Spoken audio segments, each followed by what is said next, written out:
पश्चिम बंगाल में विधानसभा चुनाव से पहले मंदिर, मस्जिद और एसआईआर की लड़ाई इतनी तेज हो गई है कि प्रदेश सियासी अखाड़े का सबसे बड़ा केंद्र बन गया है।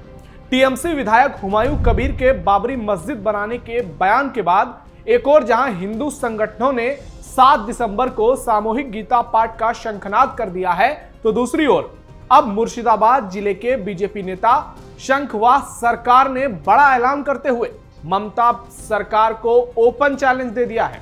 जी हां, बीजेपी नेता शंखवास सरकार ने घोषणा की है कि आगामी 6 दिसंबर को मुर्शिदाबाद में ही भगवान श्री राम के मंदिर का शिलान्यास किया जाएगा और इस कार्यक्रम में प्रदेश और राष्ट्रीय स्तर के मंत्री, संत और बड़े बड़े नेता भी शामिल होंगे।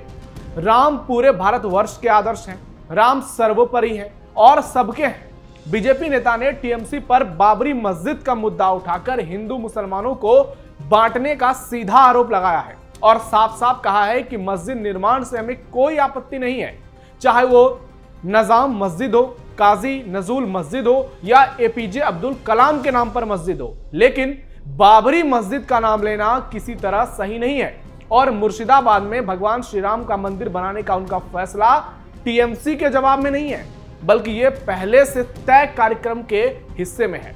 लेकिन बंगाल की सियासत में बढ़ते सियासी पारा का मुख्य कारण आगामी बंगाल चुनाव है और चुनाव से ठीक पहले हो रहा एसआईआर है, जिसने ममता खेमे को इतना बेचैन कर दिया है कि टीएमसी के नेताओं कार्यकर्ताओं को दिन में भी कुछ दिखाई नहीं दे रहा। इसी बीच चुनाव आयोग ने एक बड़ा खुलासा कर दिया है कि पश्चिम बंगाल में 28 लाख वोटरों का 2002 के रिकॉर्ड से मिलान ही नहीं है। इसके बाद तो भयंकर बवाल मच गया और अभी तो 3 करोड़ वाला असली खेल बाकी है। नमस्कार, टर्निंग पॉइंट में आपका स्वागत है। मैं हूं नवेंदु। आज के टर्निंग पॉइंट में आपको बताएंगे कैसे पश्चिम बंगाल में मंदिर, मस्जिद और एसआईआर को लेकर जबरदस्त राजनीति हो रही है और इसके केंद्र में नरेंद्र मोदी और ममता बनर्जी हैं। पश्चिम बंगाल में जोरदार सियासी ड्रामा, चुनाव से पहले टीएमसी में भयंकर भगदड़, बाबरी मस्जिद के जवाब में गीता पाठ का ऐलान, 28 लाख नाम कटे, 3 करोड़ से ज्यादा होंगे बाहर। पश्चिम बंगाल में एसआईआर को लेकर सियासी घमासान के बीच अब चुनाव आयोग ने एक बड़ा खुलासा करते हुए बताया है कि बंगाल की मौजूदा वोटर लिस्ट और 2002 में तैयार हुई लिस्ट के मिलान में करीब 28 लाख नाम मैच नहीं हो रहे।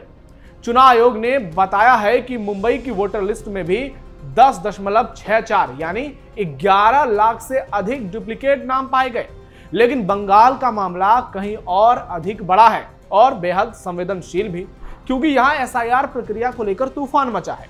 एक्सपर्ट्स के मुताबिक वोटर लिस्ट में इतनी बड़ी संख्या में रिकॉर्ड मिसमैच, चाहे वो out migration, death records, address shift या फिर डुप्लीकेशन की वजह से हुआ, चुनाव की पारदर्शिता को यह सीधे प्रभावित करने वाला पहलू है। चुनाव आयोग का ये खुलासा उस राजनीतिक बहस को और तेज कर सकता है जिसमें प्रदेश सरकार और विपक्ष एक दूसरे पर वोटर लिस्ट में गड़बड़ी कराने के आरोप लगाते हैं। मुंबई का उदाहरण इसलिए दिया जा रहा है क्योंकि वहां डुप्लीकेट नामों के साथ साथ कुछ वार्डों में एक ही व्यक्ति का नाम 2 से लेकर 100 से ज्यादा बार तक दर्ज किया, जो बंगाल में और बड़ा फर्जीवाड़े का इशारा कर रहा है। यानी जो मुंबई में देखने को मिला, जो बिहार में देखने को मिला, असली पिक्चर अभी पश्चिम बंगाल में दिखाई देगा और इसीलिए तो इतनी डेमोग्राफी जबरदस्त तरीके से बदल गई है। आप देखिए कि पश्चिम बंगाल के कितने जिले मुस्लिम बाहुल्य घोषित हो गए हैं और ये ज्यादातर सीमावर्ती जिले हैं। इसीलिए ममता छटपटा रही हैं, एसआईआर को लेकर तूफान मचा रही हैं। 23 साल में बढ़ गए 3 करोड़ से ज्यादा वोटर, एक झटके में बदल गई पूरे बंगाल की डेमोग्राफी। पश्चिम बंगाल में 2011 से ममता बनर्जी के शासनकाल में विशेषकर बांग्लादेश की सीमा से सटे 9 जिलों में रजिस्टर्ड वोटरों की संख्या में भयंकर इजाफा देखा गया है। इलेक्शन कमीशन के आंकड़ों के मुताबिक 2002 में प्रदेश में 4.15 करोड़ यानी 4 करोड़ 15 लाख रजिस्टर्ड वोटर थे, जो अब बढ़कर 7 करोड़ 63 लाख हो चुके हैं। सोचिए, यानी यह इजाफा करीब 66% का है। एक साथ इतने करोड़ वोटर बढ़ गए हैं सिर्फ 22-23 सालों में, 3 करोड़ से ज्यादा। इसको लेकर अब विपक्षी बीजेपी और टीएमसी आमने सामने है। प्रदेश में मुख्य विपक्षी बीजेपी का साफ कहना है कि बांग्लादेश से आए मुसलमान घुसपैठिए का ये सबसे बड़ा सबूत है और इसी वजह से सीमा से सटे उन जिलों में आबादी बढ़ रही है। वहीं तृणमूल कांग्रेस का दावा है कि पड़ोसी देश से हिंदू शरणार्थी बड़ी संख्या में आए हैं, इसलिए वोटरों की संख्या में बढ़ोतरी दिख रही है। वर्तमान में बंगाल के सभी 23 जिलों में एसआईआर की प्रक्रिया जारी है। चुनाव आयोग के आंकड़ों के मुताबिक इनमें सीमावर्ती जिले उत्तर दिनाजपुर, मालदा, मुर्शिदाबाद, उत्तर 24 परगना, दक्षिण 24 परगना, जलपाईगुड़ी, कूच बिहार, नादिया और दक्षिण दिनाजपुर में वोटरों की संख्या में जबरदस्त इजाफा देखने को मिला है। बीजेपी नेता और पूर्व प्रदेश अध्यक्ष राहुल सिन्हा ने टीएमसी पर अपने वोट बैंक के लिए घुसपैठियों को संरक्षण देने का आरोप लगाते हुए कहा कि यह चिंताजनक और भयावह ट्रेंड है। हम कई सालों से कह रहे थे कि सीमा पर घुसपैठ बढ़ रही है, अब डेटा भी यही दिखा रहा है। आगे चलकर कई जिले पूरी तरह से जो बचे हुए हैं वो भी मुस्लिम बाहुल हो जाएंगे और इसकी वजह सिर्फ घुसपैठ है। यानी बड़ा हमला बीजेपी के नेता राहुल सिन्हा ने किया है और इससे आप समझ सकते हैं कि किस तरह से बंगाल की डेमोग्राफी बदली है। 23 जिलों में एसआईआर चल रहा है और जो सीमावर्ती जिले हैं वहां डेमोग्राफी इतनी तेजी से बदली है जिसकी कल्पना मात्र से रूह कांप जाती है। क्योंकि अगर इस तेजी से डेमोग्राफी बदलेगी तो आने वाले दिनों में भारत की क्या स्थिति होगी। ये जो जनसंख्या 150 करोड़ पार हो चुकी है, हो सकता है कि 15 साल में ये 200 करोड़ पार हो जाए, फिर तो सब कुछ आउट ऑफ कंट्रोल हो जाएगा। और जिस तरह से ममता बनर्जी घुसपैठियों का समर्थन कर रही हैं, जिस तरह से वो बांग्लादेशी रोहिंग्याओं के समर्थन में मोदी सरकार को चेतावनी दे रही हैं, आप इससे समझ सकते हैं कि बंगाल में ममता आखिर इतनी परेशान क्यों है। क्योंकि मामला सीधा उनके वोटर से जुड़ा हुआ है, जिसे लेकर उनके ही कभी धुर विरोधी रहे अधीर रंजन चौधरी भी बड़ा आरोप लगाते हैं और कहते हैं कि ममता ने 40 लाख फर्जी वोटर बना रखे हैं। यही आरोप बीजेपी भी लगाती है। बीजेपी के जो सीनियर लीडर हैं, चाहे वो शुभेंदु अधिकारी हों, सुकांता मजुमदार हों, दिलीप घोष हों, सामिक भट्टाचार्य हों, जो प्रदेश अध्यक्ष हैं, वो सीधे सीधे कहते हैं कि बंगाल में करोड़ों घुसपैठिए हैं। यानी अगर वोटर लिस्ट से पहले साफ करने को जो ये प्रक्रिया चल रही है एसआईआर की, अगर ये पूरे तरीके से निष्पक्ष और साफ सफाई तरीके से हो जाएगी तो ये तय मानिए कि आने वाले समय में बंगाल में बहुत बड़ी संख्या में वोटर लिस्ट से ये फर्जी नाम गायब किए जाएंगे। यानी ये जो 4 करोड़ से 7 करोड़ के बीच का फासला है, इन 3 करोड़ में हो सकता है कि 1 करोड़ नाम कट जाए, 1.5 करोड़ नाम कट जाए और 3 करोड़ नामों पर भी सवाल है, क्योंकि नए वोटर इतनी तेजी से नहीं बढ़ सकते हैं। मुसलमानों में जनसंख्या वृद्धि बहुत तेजी से होती है, लेकिन इस स्थिति में हो जाए ये कल्पना से परे नजर आ रहा है। और यही स्थिति बंगाल के बगल में असम की भी है। वहां भी मुस्लिम आबादी 35% से ज्यादा हो चुकी है, जो चिंता का एक बड़ा कारण है। और ये विपक्षी खेमे का वोट बैंक है, इसलिए इसके समर्थन में राहुल गांधी, तेजस्वी यादव, ममता बनर्जी जैसे नेता खुलेआम पैरवी करते हैं और वो बीजेपी पर निशाना साधते हैं, चुनाव आयोग को धमकी देते हैं, लोकतांत्रिक प्रक्रिया पर सवाल उठाते हैं, सिर्फ इसलिए कि किसी तरह से अपनी सत्ता बचाई जा सके और बंगाल में जीत का चौका लगाया जाए। और इसी को लेकर सारी तैयारियां चल रही है। मोदी सरकार पर आग बबूला ममता बनर्जी। बंगाल में एसआईआर विरोध के बीच आए इन आंकड़ों ने सियासी तापमान और बढ़ा दिया है। सियासी लड़ाई और तेज हो गई है। हाल के दिनों में सीएम ममता बनर्जी ने इलेक्शन कमीशन और केंद्र सरकार पर बड़ा हमला बोला और आरोप लगाया कि एसआईआर के नाम पर उन्हें और पश्चिम बंगाल को टारगेट किया जा रहा है।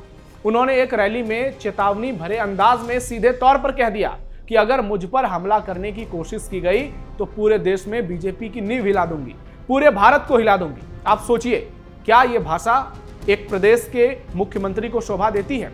लेकिन यह भाषा ममता बनर्जी का है और इससे आप अंदाजा लगा सकते हैं कि उनके तेवर क्या हैं। इसके जवाब में नेता प्रतिपक्ष शुभेंदु अधिकारी ने ममता पर निशाना साधा और कहा कि प्रदेश के लोग अप्रैल में उनकी सत्ता को इतनी जोर से हिलाएंगे कि वो काली घाट में भिक्षा पात्र के साथ बैठी रह जाएंगे। शुभेंदु अधिकारी का यह बयान तब आया जब ममता बनर्जी ने कहा कि अगर बंगाल पर हमला हुआ तो वो भारत को हिलाकर रख देंगे। शुभेंदु अधिकारी का कहना है कि ममता बनर्जी की पार्टी पश्चिम बंगाल को ऐसे जगह में बदल रही है जहां मृतकों को भी नहीं बख्शा जाता। यही कारण है कि एसआईआर पर इतना भयंकर बवाल हो रहा है। वोटर लिस्ट की सफाई से टीएमसी इतनी बौखलाई है और इसलिए बाबरी मस्जिद से लेकर तुष्टीकरण की तमाम बातें की जा रही है। पश्चिम बंगाल में टीएमसी के विधायक हुमायूं कबीर बाबरी का फिर से निर्माण करने की बात करते हैं और इसी के जवाब के तौर पर मंदिर और गीता पाठ को जोड़कर देखा जा रहा है। यानी एक और ममता है, पूरी ताकत लगा रही है एसआईआर के खिलाफ, दूसरी ओर बीजेपी के नेता हैं जो खुलकर पैरवी कर रहे हैं और इसके केंद्र में है वो 3 करोड़ वोटर जिन पर सवाल उठ रहे हैं। जैसे ही एसआईआर की प्रक्रिया पूरी होगी, दूध का दूध और पानी का पानी हो जाएगा। ममता भी देखती रह जाएंगी और चुनाव आयोग एक नया इतिहास लिख देगा। 5 लाख हिंदू एक साथ करेंगे गीता पाठ। कोलकाता के ब्रिगेड परेड ग्राउंड में 7 दिसंबर 2025 को अब से कुछ दिन बाद ही एक विशाल गीता पाठ का आयोजन किया जा रहा है। इसमें 5 लाख से ज्यादा हिंदू एक साथ शामिल होंगे और गीता पाठ भी करेंगे। यह आयोजन सनातन संस्कृति संसद द्वारा की जा रही है और इसका उद्देश्य आध्यात्मिक और सांस्कृतिक मिलन का एक अद्भुत संगम बनाना है। आयोजकों ने स्पष्ट किया है कि यह एक पूरी तरह से आध्यात्मिक कार्यक्रम है और इसका सियासत से कोई लेना देना नहीं है। लेकिन यह 2026 के विधानसभा चुनाव से पहले हो रहा है और बंगाल में चल रही भयंकर सियासत के बीच हो रहा है। जबकि मुर्शिदाबाद में मंदिर निर्माण का ऐलान किया गया है, एक और मस्जिद निर्माण का ऐलान किया गया है। यानी राजनीति दोनों ओर से हो रही है, लेकिन सबसे ज्यादा परेशान कोई है तो ममता है, क्योंकि वोट बैंक खिसकने का जबरदस्त डर है, हार का डर है। और ममता को लग रहा है कि अगर एसआईआर ठीक से हो गया, हिंदू एकजुट हो गए, तो फिर जीत का चौका तो दूर का कोई सपना होगा। पश्चिम बंगाल में अगर सम्मान भी बचा लिया जाए तो यही काफी होगी। तो ममता बनर्जी की सियासत पर आप क्या सोचते हैं? बीजेपी की रणनीति पर आप क्या सोचते हैं? और बंगाल में ये जो मंदिर, मस्जिद और एसआईआर को लेकर सियासी उफान पर पारा पहुंच चुका है, उस पर आपका क्या कहना है? कमेंट बॉक्स में बताइए। फिलहाल के लिए टर्निंग पॉइंट में इतना ही। हमारे इस वीडियो को लाइक कीजिए, शेयर कीजिए और चैनल को सब्सक्राइब जरूर कीजिए। धन्यवाद।